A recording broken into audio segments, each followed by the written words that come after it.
우리 엊그제가 스승의 날로 이렇게 지나갔습니다. 스승의 날 즈음에서 많은 뉴스들이 쏟아져 나오는 뉴스들을 보았습니다.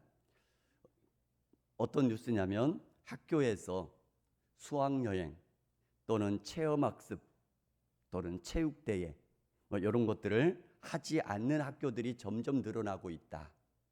이런 뉴스입니다.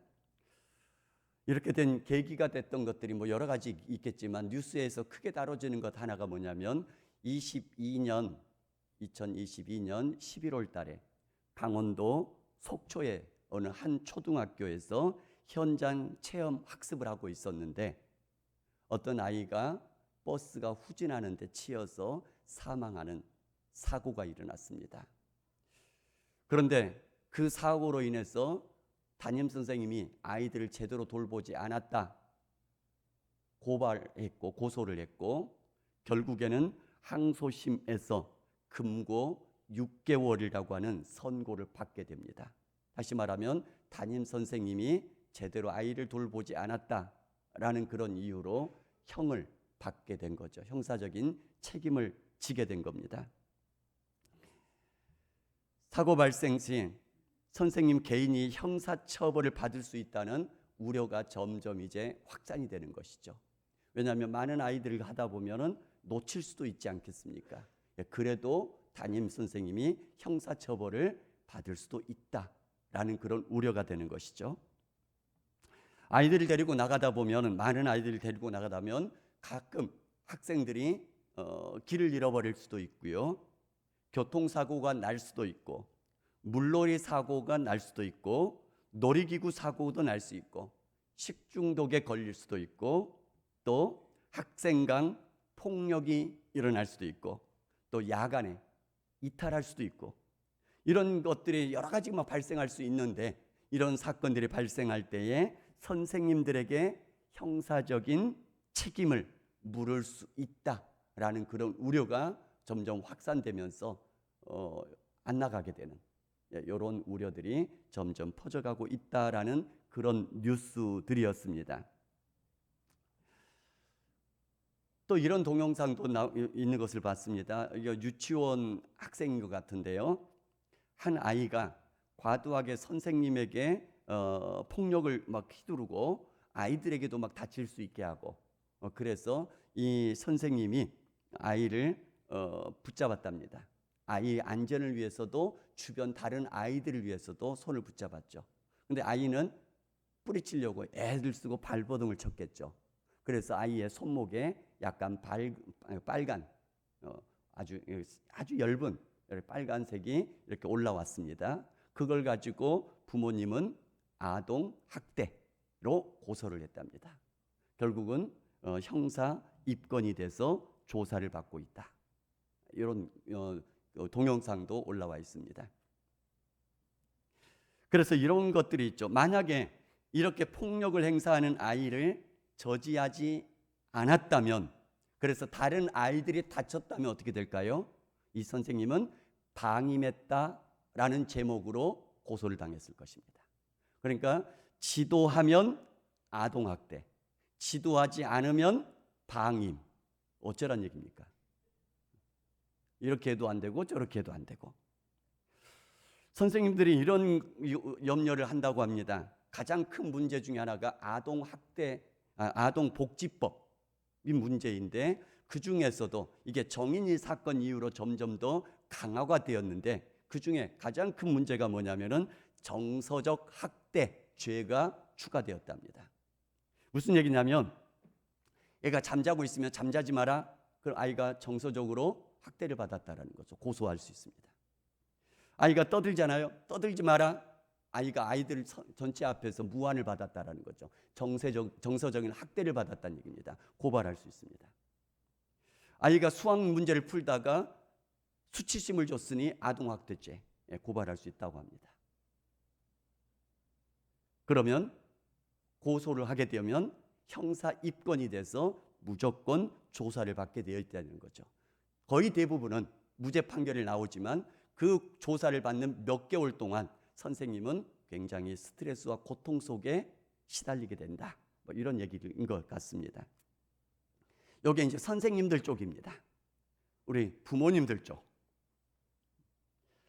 어느 병솔 유치원에서 이것도 동영상에 올라와 있습니다.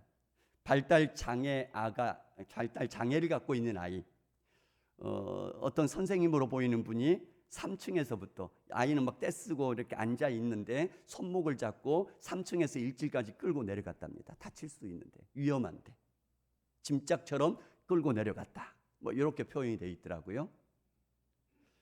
또 이것은 몇 년 된 얘기인데 CCTV에 아이들이 낮잠 자지 않는다는 이유로 선생님들이 아이를 막 때리는 것들이 CCTV에 다 기록이 돼서 결국 그 유치원 선생님들은 실형을 받게 되었다. 이게 몇 년 전에 뉴스에 나온 것입니다.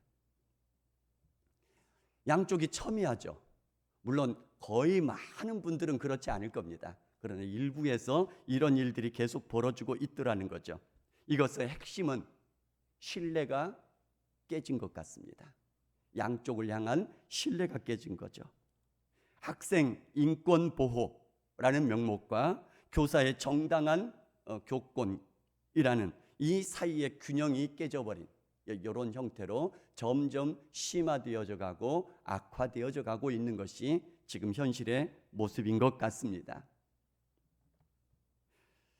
이런 것들을 보면서 우리 교회 안에서의 영적인 스승의 위치에 있는 사람들, 어떤 모습으로 가야 될까? 영적인 참 스승의 길을 걸어간다. 어떤 길을 가야 될까?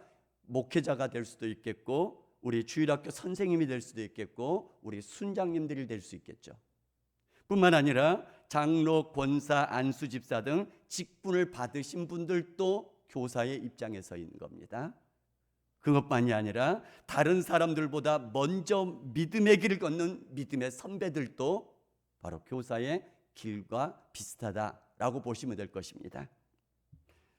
그렇다면 참된 제자는 가르침을 받는 사람도 되고요. 그 다음에 나중에 믿음의 길을 따라가는 사람들도 다 제자의 길이다라고 보시면 될 것 같습니다. 이런 광대한 입장 속에서 우리가 참 스승의 길이 어떤 길이고 참 제자의 길은 어떤 길인지 이것이 균형이 깨지게 되어지면 굉장히 비참한 길을 걸어갈 수밖에 없기 때문에 그렇습니다. 자, 그렇다면 오늘 본문의 말씀에서 참 스승 되시는 예수님의 모습을 보겠습니다. 먼저 첫 번째는 참 스승 되신 예수님, 머물러 있지 않고 찾아가시는 스승의 길을 보여주셨습니다. 예수님은 각 성과 마을에 두루 다니셨다라고 말씀하고 있습니다. 당시에 많은 종교 지도자들은 많은 학생들이 사람들이 자기에게 찾아와서 배우는 이런 형태를 띠고 있었던 거죠. 그러나 예수님은 그 종교 지도자들과는 다르게 바로 직접 사람들을 찾아다니고 계셨더란 얘기입니다. 참 스승은 자기 명성을 쌓아서 사람들이 자기에게 이름 명성 듣고 찾아오게 만드는 이런 길을 걸어가는 것이 아니라 잃어버린 자를 찾아서 꼭 필요로 하는 사람들을 찾아서 찾아가는 사람, 이것이 바로 참 스승의 모습을 보여주신 예수님의 모습이었다는 얘기입니다. 예수님은 가난한 자에게 찾아가셨고요.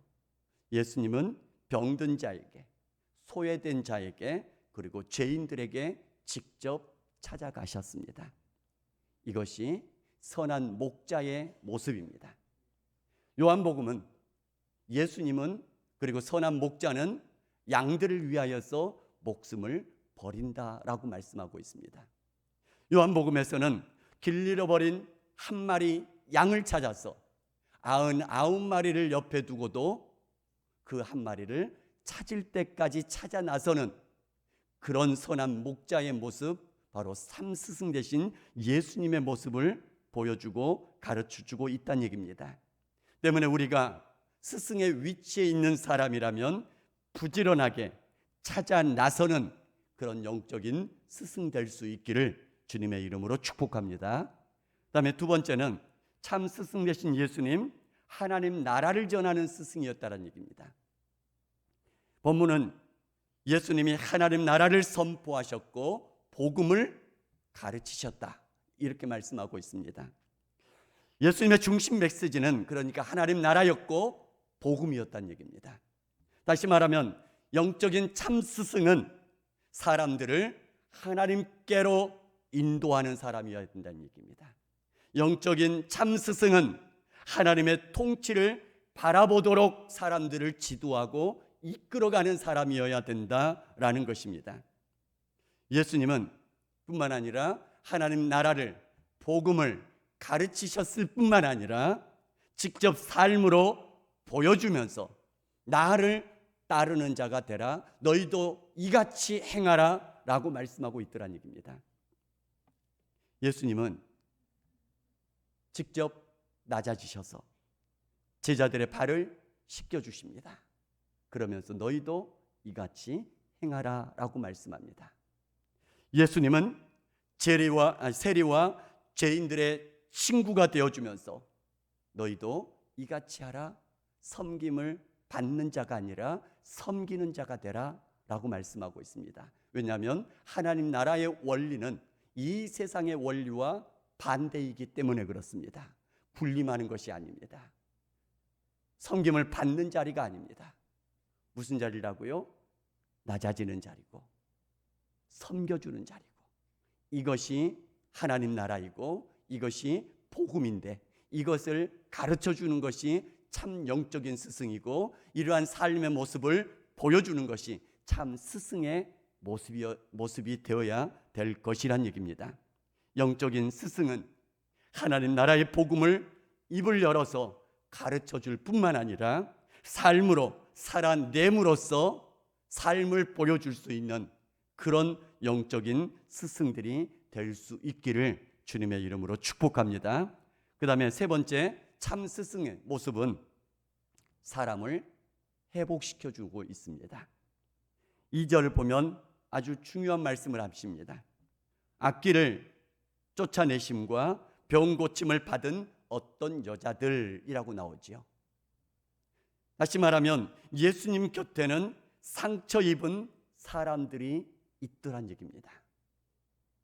막달라 마리아는 특별히 7 귀신에게서 노임받은 사람입니다.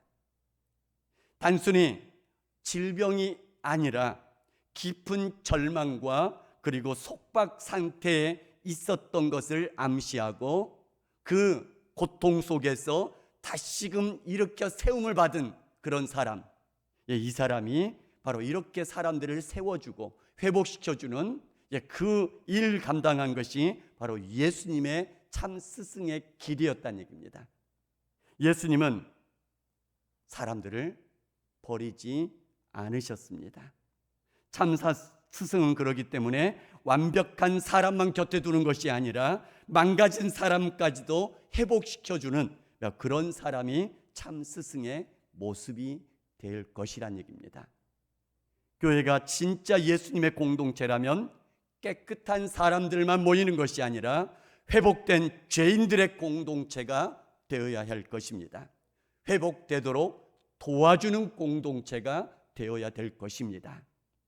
이것이 바로 참 스승의, 영적인 스승의 모습이 되어야 될 것이고, 예수님이 그런 모습이고 우리도 또한 예수님을 닮아 그런 모습으로 살아갈 수 있기를 주님의 이름으로 축복합니다. 그 다음에 크게 두 번째로 참 제자는 그럼 어떤 제자가 되어야 되느냐? 첫 번째는 예수님과 함께하는 삶이 되어야 됩니다. 오늘 본문에서 계속해서 말씀하신 것, 제자들도 그렇고 이 이름 없는 여러 여자들도 그렇고 반복해서 나오는 말씀이 뭐냐면 예수님과 함께 하였다라는 것입니다. 제자의 핵심은 지식을 많이 알아가고 쌓아가는 것이 아니라 예수님과 함께하는 그것이 바로 제자의 삶이란 얘기입니다. 제자는 그렇기 때문에 단순히 배우는 학생의 단계에 있는 것이 아니라 삶으로 예수님과 동행하는 사람이 제자인 것이고요, 삶 전체를 배우는 사람이 바로 참 제자의 모습이란 얘기입니다. 참된 제자는 예수님에 대해서 아는 사람이 아닙니다. 예수님과 함께 살아가는 사람이 예수님의 참된 제자입니다. 우리 모두가 다 예수님의 참된 제자로 주님 따라갈 수 있기를 주님의 이름으로 축복합니다. 그 다음에 참된 제자의 모습은 어떠해야 되느냐? 바로 은혜를 기억하며 그 은혜 때문에 헌신하는 제자들입니다. 3절에 보면 다른 구절에 잘 나와 있지 않는 구절이 하나 나와 있습니다. 그게 뭐냐면 자기들의 소유로 그들을 섬겼다라는 그런 말씀입니다. 여기서 섬기다는 것은 단순히 후원하는 정도가 아니라 헌신적으로 봉사했다라는 그런 의미인데, 이 여인들이 그렇게 헌신하고 섬긴 이유가 무엇이죠? 바로 큰 은혜를 받았기 때문에 그렇다는 얘기입니다. 그렇기 때문에 참된 제자는 억지로 하는 것이 아니라 우리 주님으로부터, 하나님으로부터 받은 그 은혜 때문에 움직이는 사람이 바로 제자란 얘기입니다. 은혜를 깊이 경험한 사람은 시간을 드릴 수 있습니다. 은혜를 깊이 경험한 사람은 물질도 드릴 수 있습니다. 은혜를 깊이 경험한 사람은 삶도 드릴 수 있습니다. 헌신의 크기는 그래서 은혜의 깊이와 연결되는 것들을 보게 되어집니다.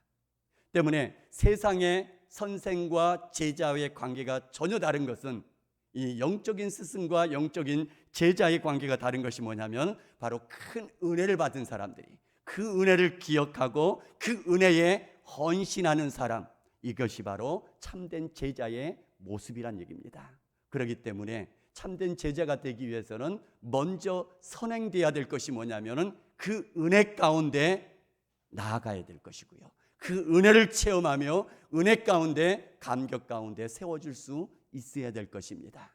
여러분 모두가 다 참된 제자로 우뚝 설 수 있기를, 우리 주님을 잘 따라갈 수 있기를 주님의 이름으로 축복합니다.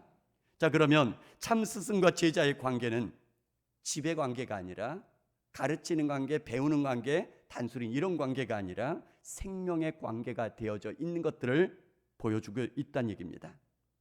예수님은 사람들을 이용하지 않습니다. 예수님은 사람들을 위해 주셨습니다. 제자들은 억지로 끌려다니지 않습니다. 은혜 받은 것으로 인해서 자발적으로 헌신하며 나아가는 것이 참 제자의 모습입니다. 은혜와 사랑의 공동체로 움직여지는 것이 참 스승과 참 제자의 이 아름다운 관계를 이끌어가게 될 것입니다. 참 스승은 사람을 살립니다. 참 제자는 감사로 헌신합니다. 여기에는 강압이 없습니다. 억지로 하는 것이 없습니다. 복음에 감격이 있을 뿐입니다. 말씀을 정리합니다. 우리는 이렇게 관계를 좀 설정을 해보시면 좋겠습니다. 예수님이 참 스승이십니다. 우리 모두는 예수님을 닮아가고 예수님을 따라야 되고 예수님과 함께 살아야 될 제자들입니다. 그런데 이 큰 관계 속에서 우리들 사이에서도 참 스승이 필요합니다. 먼저 믿는 사람들, 또 가르치라고 직분을 받은 사람들, 참 스승의 관계 속에 있어야 될 것이고요. 그러면서도 우리는 참 제자의 관계 속에서 같이 나아가야 될 것입니다.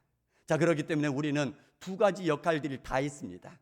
우리는 사람들과의 관계 속에서 어느 사람들은 어느 위치에서 참 스승이 되어야 되기도 하고요. 또 우리는 어떤 위치에서는 참 제자의 길을 걸어가야 되기도 하고, 또 우리 모두는 예수님 앞에서 참 제자의 길을 걸어가야 될 것입니다. 그렇다면 참 스승 예수님은 찾아가셨습니다. 그리고 회복시켜 줍니다. 그리고 하나님 나라와 복음을 전해주셨습니다. 참 제자들은 함께 동행했습니다. 그리고 은혜를 기억했고 그 은혜에 보답하는 그 마음으로 자기 것으로 섬기며 헌신하며 따르는 사람들이었습니다. 우리 모두가 다 하나님 앞에서, 예수님 앞에서는 제자의 길을 걸어가야 될 텐데, 예수님의 은혜를 받은 사람이 그 은혜 때문에 예수님과 함께 살아가는 삶, 이것이 바로 진짜 제자의 모습일 것입니다.